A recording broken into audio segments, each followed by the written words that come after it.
Hey guys, welcome back to Haider designs. तो आज से हम लोग शुरू करने जा रहे हैं अपनी एक बिगिनर्स क्लास, जिसमें हम आपको कोरल ड्रॉ के बेसिक्स और बिगिनर्स को सिखाएंगे कोरल ड्रॉ का स्टेप बाय स्टेप जो भी टूल्स होते हैं और पूरा सॉफ्टवेयर आपको यहाँ पर कैसे यूज़ करते हैं, इसके ऊपर हम लोग चर्चा करेंगे। तो सबसे पहले हम लोग शुरुआत करते हैं। जब भी आप कोरल ड्रॉ ओपन करेंगे तो आपको कोरल ड्रॉ की स्क्रीन कुछ इस तरह दिखाई देगी। ये है कोरल ड्रॉ का 2023 वर्जन और रिलीज मतलब 2023 है और वर्जन है इसका 24.0 समथिंग।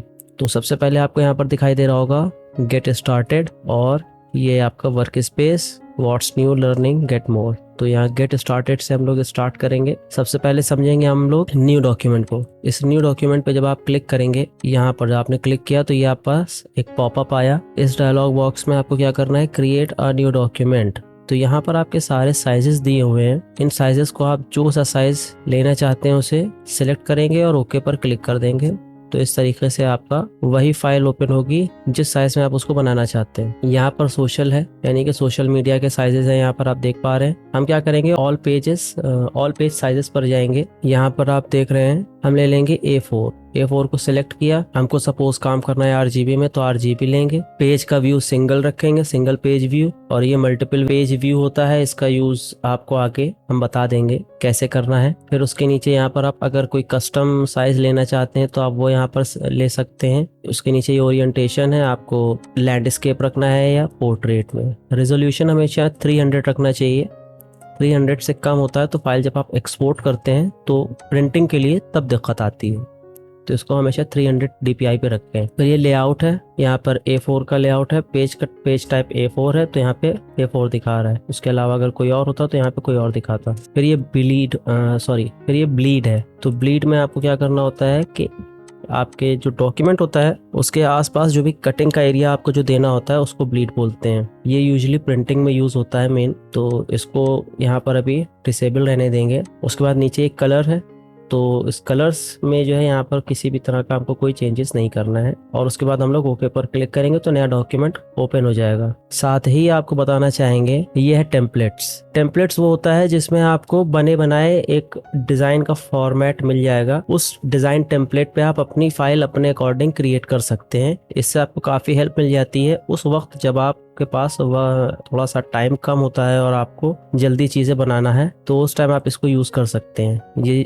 इसको आप देख पा रहे हैं जैसा कि ये ब्रांड गाइडलाइंस है का डॉक्यूमेंट है। तो इसमें आपको बहुत सारे, देखिए 8 पेजेस का है पूरा डॉक्यूमेंट। इसको आप यूज कर सकते हैं अगर आपने मान लीजिए कोई लोगो डिजाइन किया है और उसकी ब्रांड गाइडलाइंस आपको देना है क्लाइंट को, और आप चाहते हैं कि आपको एक बना बनाया फॉर्मेट मिल जाए जिसके ऊपर आपने भी अपना करियर स्टार्ट किया है और आपके पास इतनी नॉलेज नहीं है, तो इसकी हेल्प से आप उसको डिजाइन कर सकते हैं। फिर हम लोग वापस यहाँ पर आ जाते हैं और एक और जानकारी देते हैं आपको।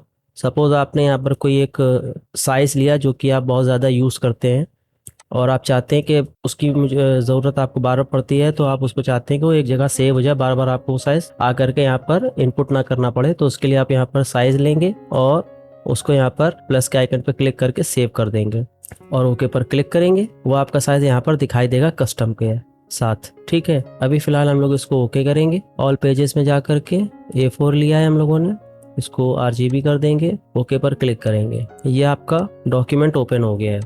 अब हम लोग आ जाते हैं इस पूरे जो भी व्यू है इसमें हम लोग कैसे क्या चीज़ होती है उसको जानेंगे।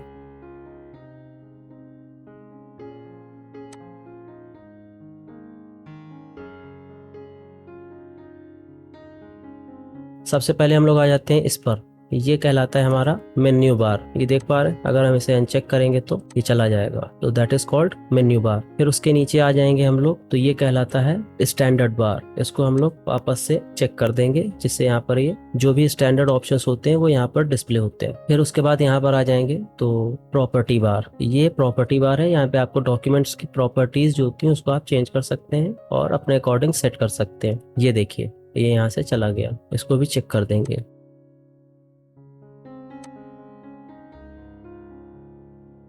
इसी तरह साइड में आप देख पा रहे हैं ये है टूल बॉक्स।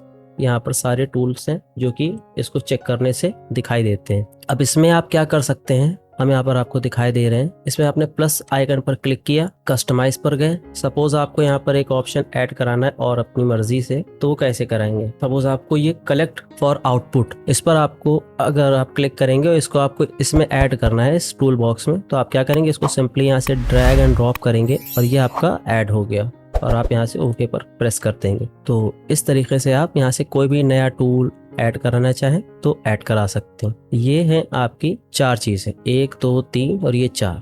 इन 4 चीजों को मैंने आपको बता दिया। इधर साइड में आ जाएंगे तो ये आपके कलर्स हैं, जैसा कि आप देख पा रहे हैं। और अगर बॉटम में जाएंगे तो सबसे नीचे आपको दिखाई देगा स्टेटस बार। ये देखिए, ये चला गया और ये फिर वापस आ गया। ठीक है, यहाँ पर आपको दिखाई देता है कि आप जो भी कर रहे हो, क्या कर रहे हैं, वो आपको सारा कुछ दिखाई देगा। सपोज आपने यहाँ पर रेक्टेंगल लिया तो देखिए रेक्टेंगल और लेयर 1, ठीक है, ये स्टेटस दिखा रहा है। इसके बाद अब हम बात करेंगे आपसे सबसे पहले फाइल मेन्यू की। आज हम लोग कवर करते हैं फाइल मेन्यू। फाइल मेन्यू में सबसे पहला ऑप्शन है न्यू का। तो ये सभी को पता होगा, Ctrl+N के साथ आप कमांड प्रेस करेंगे तो नया डॉक्यूमेंट ओपन कर सकते हैं।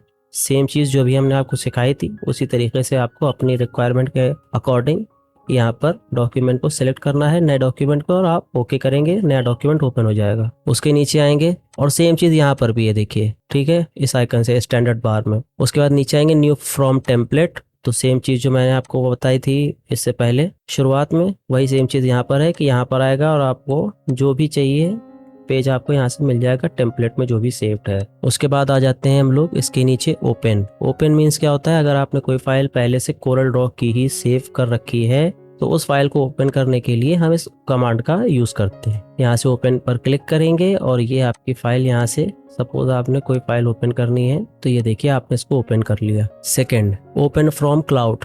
अब अगर आप कोरल ड्रॉ का पेड वर्जन यूज कर रहे हैं और आप क्लाउड सर्विसेज की यूज करते हैं तो ये उसके लिए है। मान लीजिए आपने कोई फाइल्स जो है क्लाउड पर सेव कर रखी हैं और उसको आप एक्सेस करना चाहते हैं तो वो आप यहाँ से कर सकते हैं। उसके नीचे आ जाते हैं ओपन रीसेंट। ओपन रीसेंट में आपको बता दें कि जो भी फाइल्स आपने अभी हाल ही में इस्तेमाल की हैं, ओपन की हैं, जिन पर वर्क किया है, वो यहाँ पर सारी फाइल्स आपको दिखाई देंगी। ठीक है, जैसा कि ये देखिए, हम इस पर काम कर रहे थे इस फाइल पर, तो ये फाइल जो है यहाँ पर ओपन हो गई है। यहाँ से इसको क्लोज कर देंगे। फिर आ जाते हैं क्लोज। तो क्लोज का मतलब ये होता है कि सपोज आप जिस फाइल पर प्रेजेंट काम कर रहे हैं वो फाइल यहाँ से आप क्लोज कर सकते हैं। सपोज मुझे ये HD नाम की फाइल क्लोज करनी है तो मैं क्लोज पे क्लिक करेंगे और ये चली जाएगी, क्लोज हो गई।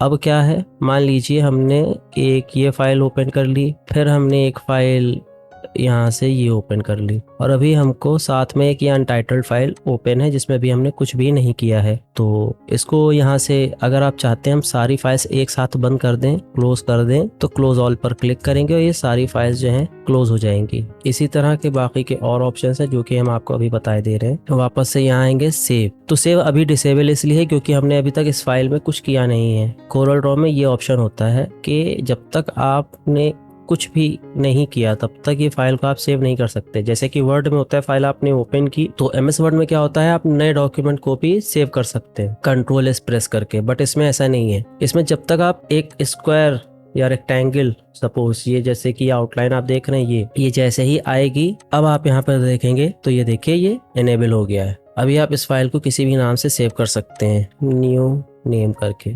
हमने इसको सेव कर दिया। सेव करते वक्त आपको कुछ चीज़ें हैं उनका ध्यान देना है। यहाँ पर आप वर्जन अपने अकॉर्डिंग चूज कर सकते हैं। सपोज हमें इसको कोरल ड्रॉ 15 में यूज करना है तो हम इसको कोरल ड्रॉ 15 सेलेक्ट करेंगे और सेव कर देंगे। सिलेक्टेड ओनली का मतलब होता है कि आपको, मान लीजिए इसमें बहुत सारे पेजेस हैं या इस पेज के ऊपर कैनवस पे बहुत सारे चीजें, ऑब्जेक्ट्स हैं, हमने जो सेलेक्ट किया है सिर्फ उसको सेव करना है तो सिलेक्टेड ओनली पे क्लिक करेंगे और ये सेव कर देंगे। उसके बाद हम यहाँ पर सेव पर क्लिक कर देंगे। ये फाइल अभी सेव हो गई हमारी, ये देखिए न्यू नेम के नाम से यहाँ पर दिखा रहा है। उसके बाद आएंगे सेव एज। सपोज आपने ये फाइल है, इसी फाइल को दूसरे नाम से सेव करना है। आपने मान लीजिए इसमें क्या किया, ये बनाया और ऐसे किया कुछ भी और येलो पर, अभी आपको सेव करना है इसको दूसरे नाम से, तो सेव एज का यूज करेंगे, Ctrl+Shift+S, और इसको आपने सेव कर दिया न्यू नेम ट्रायंगल के नाम से। सेम चीज जो भी आपको चाहिए जिस पे ये वर्जन में, मान लीजिए हमको 20 में भी चाहिए तो हमने इसको सेव कर दिया। अब हम आ जाते हैं इसी के नीचे और सेव टू क्लाउड। जैसा कि हमने अभी आपको पहले बताया कि अगर आप पेड वर्जन यूज करते हैं और आपको क्लाउड पर इस फाइल को सेव करना है तो सेव टू क्लाउड करेंगे, फाइल वहां पर सेव कर देंगे, जिस नाम से आप चाहें वो नाम एंटर करके। फिर सेव एज टेम्पलेट, वही चीज जैसे कि आपने अभी टेम्पलेट देखा था जहां से आप बने बनाए टेम्पलेट्स मिल रहे हैं, उसी में अगर मान लीजिए आपने कोई फाइल बनाई है, कोई टेम्पलेट डिजाइन किया है और आप चाहते हैं उसको सेव रखना, तो आप उसको सेव एज टेम्पलेट कर देंगे।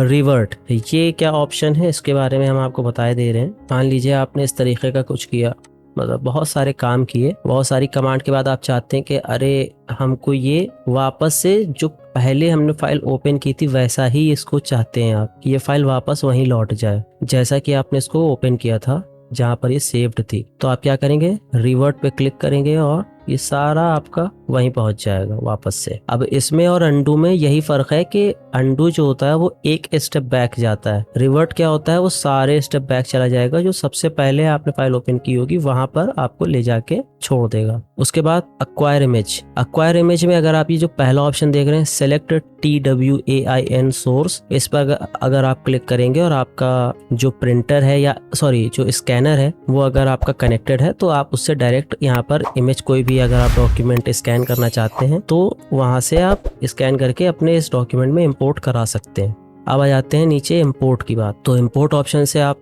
समझ पा रहे होंगे, अगर आप किसी भी फाइल को इंपोर्ट कराना चाहते हैं तो यहाँ पर इंपोर्ट करा सकते हैं। सपोज ये इमेज मुझे इंपोर्ट करानी है तो हमने इंपोर्ट किया, फाइल सेलेक्ट की और इस फाइल को हमने इंपोर्ट करा लिया और ये फाइल आपकी यहाँ पर आ गई। ठीक, इसी तरह एक्सपोर्ट है, अगर आपको मान लीजिए इस फाइल को एक्सपोर्ट करना है किसी भी अदर फॉर्मेट में तो आप इस फाइल का नाम देंगे और जो भी टाइप होगा फाइल टाइप उसको सेलेक्ट करेंगे। मान लीजिए JPG सेलेक्ट करना है, आपको PNG करना है, WebP करना है, PDF में सेव करना है, PDF तो नहीं, PDF का ऑप्शन ऊपर होता है, मेन आपका PNG है। जैसे कि सेव करते टाइम आपको इन सब चीज़ों का ध्यान देना है। अगर आप ट्रांसपेरेंसी रखना चाहते हैं बैकग्राउंड में, सपोज आपने कोई लोगो भेज रहे हैं तो यहाँ पर ये चेक होना चाहिए। दूसरी बात, ये ऑप्शंस आप देख लीजिए, ये चेक होने चाहिए। यहाँ पर जो हमने आपको शुरुआत में बताया था कि रेजोल्यूशन आपका 300 पिक्सल्स होना चाहिए और उसके बाद आप इस फाइल को यहाँ से ओके करके सेव कर सकते हैं। अभी अगर आप देखेंगे तो ये फाइल एक्सपोर्ट हो चुकी है, ये देखिए इस तरीके से आप फाइल को एक्सपोर्ट करते हैं। अब आपको बताना चाहेंगे इसके नीचे ऑप्शन है एक्सपोर्ट फॉर। सपोज आपको आपका एक वर्डप्रेस पे वेबसाइट आप डिजाइन कर रहे हैं और आपको डायरेक्ट यहाँ से डिजाइन उस पर अपलोड करना है तो उसके लिए आप एक्सपोर्ट फॉर का ऑप्शन यूज करेंगे। यहाँ पर आप वर्डप्रेस पर जाएंगे और उस फाइल को अपलोड जैसे ही करेंगे तो यहाँ पर आपको एक URL मांगेगा आपकी वेबसाइट का, ठीक है, और ऑथेंटिकेट अकाउंट कराना होगा। जब लॉगिन हो जाएगा तो फिर आप जो है यहाँ से इसको डायरेक्ट अपने वर्डप्रेस पे अपलोड कर सकते हैं, ये इसका यूज है। फिर उसके नीचे आएंगे सेंड टू का मतलब मान लीजिए कोई छोटी सी फाइल है, अगर कुछ KB की या 1 MB 2 MB की, तो वो फाइल आप जो है ब्लूटूथ के जरिए भेज सकते हैं यहाँ से, जो कि ईजी है। बाकी आप ये कंप्रेस्ड जिप फोल्डर है तो इसको आप जो है अगर आप सेव पे क्लिक करेंगे, यस करेंगे, तो ये फाइल आपकी एक जिप फोल्डर में सेव हो जाएगी। इस तरीके से आप सेंड टू का ऑप्शन यूज कर सकते हैं। मान लीजिए आपको फैक्स करना है तो उसके लिए भी आप पास फैक्स मशीन होनी चाहिए और सीधे फाइल आपकी फैक्स हो जाएगी और वहां जा करके उस फाइल का फैक्स मशीन से प्रिंट हो जाएगा। पब्लिश टू PDF, ये ऑप्शन आप यहाँ से चाहे यूज करें या फिर आप यहाँ से यूज करें। ये देखिए यहाँ से भी यूज करेंगे तो ये फाइल आप यूज कर सकते हैं।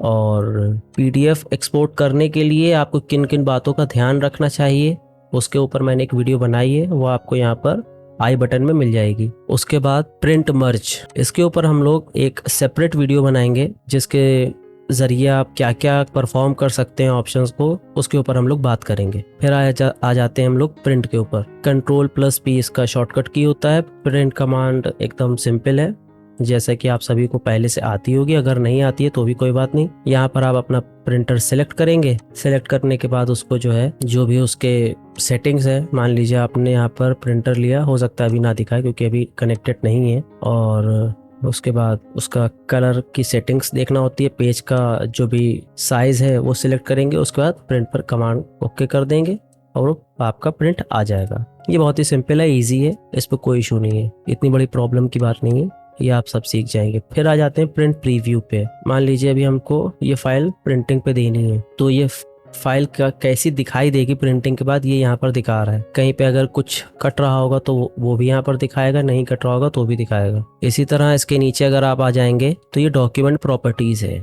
ये ऑप्शन बहुत ही अहम है आपके काम के दरमियान। तो इसमें आपको क्या क्या ध्यान रखना है वो हम आपको बता देते हैं। सपोज जब भी आप फाइल किसी को भेजते हैं, मान लीजिए आपको फाइल भेजना है अपने क्लाइंट को प्रिंटिंग के लिए, सिर्फ एकदम प्रिंट रेडी फाइल भेजनी है, तो उस वक्त आपने क्या किया, मान लीजिए यहाँ पर कुछ टेक्स्ट लिखा हुआ है, बहुत सारा देख पा रहे हैं, और ये बहुत सारा टेक्स्ट है। ठीक, अब आपने क्या किया, इस टेक्स्ट को जो है आपने क्या किया, सारे टेक्स्ट लिया, आपने सिलेक्ट किया और इसको कर्व किया, और गलती से आपका कोई टेक्स्ट छूटा या नहीं छूटा इसको चेक करना हो तो आप यहाँ पर आएंगे। इसमें नीचे आकर के आप देखेंगे टेक्स्ट स्टैटिस्टिक्स में आप चेक करेंगे तो यहाँ पर आपको दिखाई देगा कि आपका कौन सा फॉन्ट जो है अभी भी इसमें एक्टिव है, यानी कि वो कर्व नहीं हुआ है। कन्वर्ट टू कर्व करना होता है जब भी आप एक फाइल को किसी प्रिंटिंग प्रेस में भेजते हैं। तो इसके लिए आपको वापस से यहाँ पर आना होगा और एक बार चेक करना होगा कि कौन सा टेक्स्ट आपका कन्वर्ट टू कर्व नहीं हुआ है। तो ये फाइल में अगर आप देख पा रहे हो तो ये आपकी लाइन अभी भी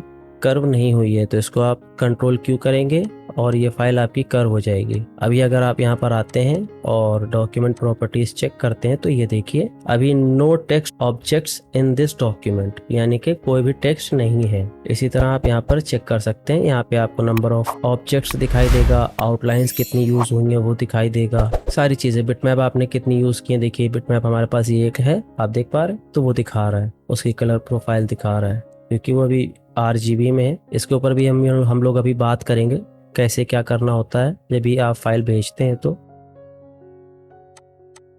एग्जिट, तो आप सभी को पता है कि एग्जिट से अगर आपको सेव करना है तो यस पे क्लिक करेंगे, नो करेंगे तो ये फाइल सेव नहीं होगी। फिलहाल हम लोग इसे नो कर देते हैं। आज की क्लास में इतना ही, और अगर ये क्लास हमारी अच्छी लगी हो तो चैनल को अभी सब्सक्राइब करके वीडियो को शेयर करें अपने फ्रेंड्स के साथ जो भी कोरल ड्रॉ सीखना चाहते हैं। वीडियो को लाइक करें। मिलते हैं नेक्स्ट वीडियो में। Thank you so much.